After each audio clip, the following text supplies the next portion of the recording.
She thought she'd be coming out a different person. Instead, she never came out at all. In the space of a single day, Kaydell's dream of transformation had turned into her family's nightmare. But the nightmare didn't end there. When Kaydell's body was returned to the UK, her family made a shocking discovery, one that raised even more disturbing questions about what really happened inside that operating room.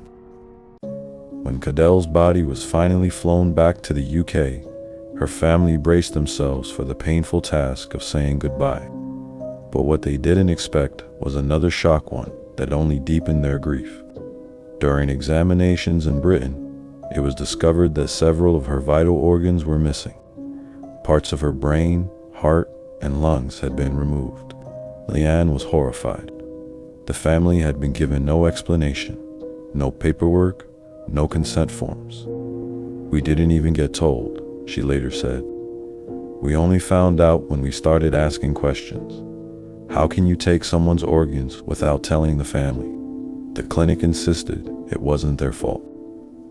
In a written statement, clinic expert claimed they had returned Kaydell's body intact and suggested that the organs may have been removed during an official investigation by Turkish authorities.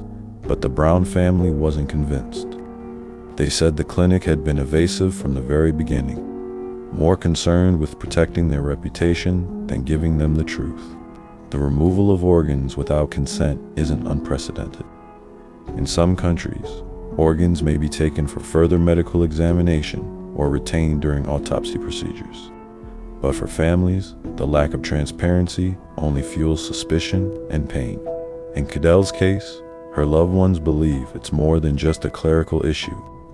They fear it could point to deeper problems within the medical tourism industry in Turkey, where oversight, regulation, and patient rights can differ drastically from what families expect back home in the UK. For Leanne, the unanswered questions were unbearable. "It's like she went there as a whole person," she said, "and she came back to us incomplete." The family felt robbed not only of Kaydell's life, but also of the dignity she deserved in death. The clinic defended itself, pointing to its high volume of procedures and claiming its safety record was better than international averages. But Kaydell's family was unconvinced.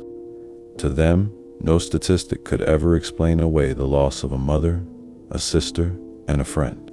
And as news of Kaydell's story spread, it sparked a wider conversation about the dangers of cosmetic tourism and the hidden risks behind the glossy advertisements.